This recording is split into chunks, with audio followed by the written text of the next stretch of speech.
안녕하세요. 스포츠 분석 천교수입니다. 저희 채널을 방문해 주셔서 감사합니다. 이번 회차 천교수 가족방 적중 내역입니다. 적중하신 분들 모두 축하드리며 오늘의 경기 분석도 재밌게 시청하시고 유익한 정보 얻어가시기 바랍니다. 천교수 가족방 입장은 영상 하단 고정 댓글을 통해 입장 가능합니다. 그럼 오늘의 경기 분석 시작하겠습니다.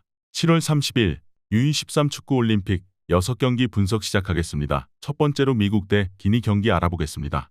먼저 미국은 승리를 거두면 사실상 8강에 진출하게 된다. 물론 뉴질랜드가 프랑스를 이기면 좀 복잡해지기는 한데 그 확률 자체가 적어 보이는 것이 사실이다. 따라서 미국이 굳이 다득점 승리를 노리기보다는 최대한 안정적으로 승점 3점을 뽑아먹겠다는 식으로 나설 듯하다. 따라서 수비를 먼저 하고 실리적인 플레이를 노릴 가능성도 점쳐지고 있는데 프랑스를 상대로도 빅찬스 메이킹 같은 공격에서 압도했던 전적을 생각하면 가능성이 꽤 크다고 보고 있다. 이어서 기니는 프랑스가 뉴질랜드를 이기고 미국을 3골 차이로 이기면 된다. 따라서 기니가 상당히 공격적으로 운영을 했던 뉴질랜드 전에서의 플레이가 이어질 가능성이 높다고 봐야 한다. 다만 당시 4-2-3-1을 갔던 상태에서 17개의 슈팅을 기록했음에도 오히려 수비적인 난조가 더 심했다. 뉴질랜드에게 빅찬스를 4개 내주면서 1대2로 졌는데 공격의 효율이 좋은 미국 상대로도 비슷한 모습이 나올 것으로 보고 있다. 미국이 페이스 조절과 실리적인 접근으로 인해서 압도적인 상황이 나올 것으로 보고 있는 매치는 아니다. 다만 기니가 몰아세우는 것을 받아치는 것으로 공격에서의 효율을 살려내는 면모를 기대하는 것도 좋다.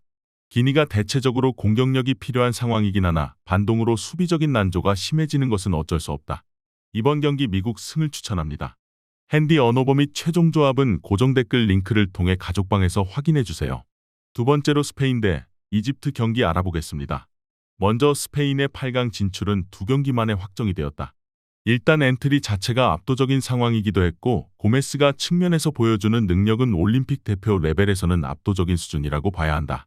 다만 3차전의 상황 자체가 스페인이 굳이 승리를 거두지 않아도 된다는 점은 감안해야 한다. 로테이션도 충분히 돌릴 수 있고 이집트에게 지지만 않는다면 1위를 확정 지을 수도 있는 상태다. 지난 2경기처럼 공격성을 크게 보여줄 이유는 하등없는 셈이다. 이어서 이집트도 경기가 최대한 루즈하게 가는 것을 선호할 가능성이 높다. 이집트는 3골 차이로 지지 않는다면 2위로 8강에 진출할 수 있게 되는 상태이기 때문이다. 전체적으로 이집트가 아주 극단적으로 잠그기에 나설 가능성도 있어 보인다. 물론 이집트가 1위를 차지할 수도 있겠지만 스페인을 상대로는 중앙에서 공을 잡고 뭔가를 하기에는 전력의 차이가 현실적으로 크다. 다득점에 능한 스페인 상대로 맞불을 놓는 것도 전략적인 면에서는 하기 어려운 일이다. 일단 스페인도 로테이션이나 1위를 지키기 위한 상당히 안정적인 운영에 힘쓸 가능성이 높다고 봐야 한다. 특히 이집트 역시 3골 차이로 지지만 않는 것에 초점을 맞추고 나설 가능성이 높다. 두 팀이 루즈하게 경기가 이어질수록 이득이라고 할 수 있고 서로 합의가 된 듯한 경기 내용이 나올 가능성도 크다. 이번 경기 스페인 승을 추천합니다. 핸디 언어버 및 최종 조합은 고정 댓글 링크를 통해 가족방에서 확인해주세요.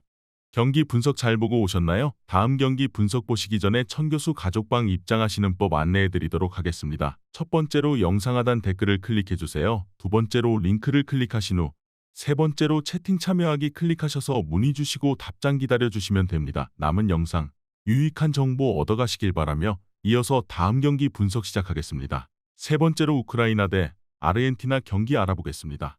먼저 우크라이나가 오히려 밀어붙일 수도 있다. 비교도 올라갈 수 있는 수가 있기는 한데 이는 모로코와 이라크의 경기가 무승부가 되었을 때의 이야기다. 결국 우크라이나도 기도 메타보다는 이 경기를 이기는 것을 목적으로 삼을 가능성이 높다. 문제는 공격에 올인하기에는 우크라이나의 수비적인 문제가 크다. 지난 경기에서도 살루크가 PK를 내주고 퇴장을 당하면서 2경기에서 2개의 페널티킥을 내주는 사고가 나오는 모습이 보이기도 했다. 이어서 아르헨티나 입장은 조금 더 여유가 있다. 비기기만 하면 8강 진출은 확정이 되는 상태다. 결국 2차전에서 보여준 4-4-2 양상과 측면을 공략하는 식의 운영도 충분히 가능한 한 상태라고 볼 수 있을 것이다. 사실 아르헨티나도 알마다와 메디나 등 측면을 공략하는 선수들을 활용하는 것이 더 유리할 수도 있다. 우크라이나가 4-5-1로 나서면서 중앙에서는 블록을 세우는 데 집중하고 있고 마스체라노 감독의 세부 전술적인 능력이 그다지 호평을 받고 있는 것도 아니다. 우크라이나가 오히려 몰아붙이는 상황에 직면할 수도 있는데 우크라이나의 박스 안 사고 비중을 생각하면 공격적인 스타일의 유지가 그다지 효율을 보여줄 것 같지는 않다. 아르헨티나가 2차전처럼 4-4-2로 가면서 간격을 좁히고 측면을 공략하는 식으로 가도 선수층의 힘으로 극복할 수 있다고 본다. 이번 경기 아르헨티나 승을 추천합니다. 핸디 언어버 및 최종 조합은 고정 댓글 링크를 통해 가족방에서 확인해 주세요. 네 번째로 모로코 대 이라크 경기 알아보겠습니다. 먼저 모로코는 2조는 모두 1승 1패를 기록하고 있다. 결국 가장 혼돈이 될 가능성이 높은 조라고 할 수 있다. 일단 모로코 입장에서도 비기는 상황에서는 탈락 가능성이 높아지기 때문에 모로코가 이 매치에서는 매우 공격적으로 나설 가능성이 높아 보인다. 다만 모로코가 몰아붙이는 상황에서의 득점 기록은 어느 정도 좋기는 하지만 라이미가 팀의 모든 득점을 기록하고 있는 상황이기도 하고 수비는 1차전과 2차전 모두 라스트 미닛 골을 허용하는 등 뒷심이 좋아 보이지는 않는다. 1차전에서의 라스트 미닛 골은 VAR로 인해 취소되기는 했지만 말이다. 이어서 이라크가 더 절박한 상황이다.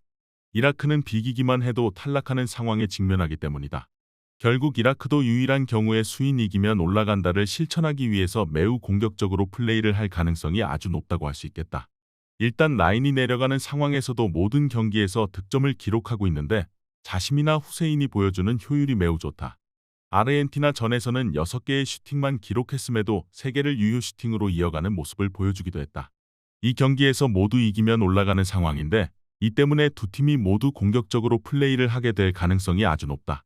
결국 수비적으로 운영하는 것이 주무기인 두 팀이 서로 난전 상황을 만들 것으로 보인다.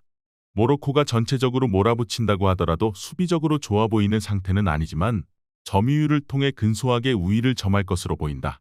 이번 경기 모로코 승을 추천합니다. 핸디 언어버 및 최종 조합은 고정 댓글 링크를 통해 가족방에서 확인해 주세요. 경기 분석 잘 보고 오셨나요? 다음 경기 분석 보시기 전에 천교수 가족방 입장하시는 법 안내해 드리도록 하겠습니다. 첫 번째로 영상 하단 댓글을 클릭해 주세요. 두 번째로 링크를 클릭하신 후 세 번째로 채팅 참여하기 클릭하셔서 문의 주시고 답장 기다려 주시면 됩니다. 남은 영상 유익한 정보 얻어가시길 바라며 이어서 다음 경기 분석 시작하겠습니다. 다섯 번째로 뉴질랜드 대 프랑스 경기 알아보겠습니다. 먼저 뉴질랜드는 상당히 어려운 상태다. 미국보다 2골을 더 기록하고 이겨야 8강에 진출하게 된다. 기니가 미국을 상대로 패배하지 않는다고 하더라도 뉴질랜드가 프랑스를 이겨야 하는 상황임에는 분명한 상태다. 뉴질랜드가 공격적으로 나서야 할 이유는 분명한 셈이다. 문제는 뉴질랜드가 공격적으로 나서는 것이 그다지 큰 도움이 되지 못할 것 같다. 지난 미국전에서는 전반부터 점유율을 높이고 플레이를 했는데 되려 미국에게 철퇴를 3번 맞고 0대3으로 밀리고 말았다. 먼저 프랑스는 대량 실점을 면하면 사실상 8강이 확정되는 상황이다. 따라서 난전 유도를 하기보다는 안정적으로 운영하면서 상대의 공격을 적절하게 받아치는 것으로 일관할 듯하다. 사실 라카제트 같은 선수들도 상대가 올라와주면서 위험을 감수하는 상황에서 라인 브레이커 역량이 더 드러나게 될 수도 있다. 페이스는 뉴질랜드에게 어느 정도 내줄 수 있다고 하더라도 이것이 프랑스가 바라는 환경일 가능성도 있다. 뉴질랜드가 점유를 높이고 갔다가 철퇴에 맞아버리는 상황이 잦은 모습이고 프랑스의 주포인 라카제트도 라인 브레이커 기질을 보여주기에는 상대가 올라와 주는 것을 선호할 것으로 본다. 일단 프랑스가 대량 실점을 막는 것으로 가닥을 잡을 것으로 보여지며 역습 찬스를 잘 살려낼 것으로 보인다. 이번 경기 프랑스 승을 추천합니다. 핸디 언어버 및 최종 조합은 고정 댓글 링크를 통해 가족방에서 확인해 주세요. 마지막으로 이스라엘 대 일본 경기 알아보겠습니다. 먼저 이스라엘은 파라과이 상대로 난전을 벌이는데 성공했다. 다만 PK를 놓치는 등 다소 아쉬운 결정력 때문에 결국 2대4로 패배를 기록하고 말았다. 이스라엘이 그나마 60%의 점유를 가지고 몰아치는 상황이라서 이런 다득점 양상이 나온 것으로 해석할 수 있다. 다만 일본을 만나는 상황에서는 전체적으로 조직력이나 개인 기량에서 일본에 밀리는 양상이 짙었다. U20 월드컵에서도 이기기는 했지만 당시에도 점유나 대체적인 경기 분위기는 일본이 여유 있는 판세였다. 이어서 일본은 8강 진출에 성공한 상황이다. 3차전은 다소 여유 있게 진행할 수 있을 것으로 보이는 상태다. 다만 상대가 이스라엘이라는 점에서 일본도 이 매치를 이기겠다고 나설 수도 있다. 지난해 있던 U20 매치에서 다소 방심했다가 2대1로 패배를 당한 경험이 있었기 때문 일본이 현재 공격수들의 결정력이 아주 좋다고 보기는 어려운 상태라서 다득점까지 노리기에는 어려울 수는 있겠지만 일본이 공격권을 꾸준히 쥐겠다는 전략은 수정하지 않을 것으로 보고 있다. 대체적으로 일본이 이스라엘을 상대로는 조직력이나 선수들의 개인 기량에서 앞서면서 주도하는 분위기다. 특히 이스라엘에게 방심한 상황에서 패배한 경험이 지난해 U20 레벨에서 일어난 적이 있다. 일본이 아주 여유를 부리거나 하는 상황이 나오지는 않을 것으로 본다. 이번 경기 일본 승을 추천합니다. 핸디 언어버 및 최종 조합은 고정 댓글 링크를 통해 가족방에서 확인해 주세요.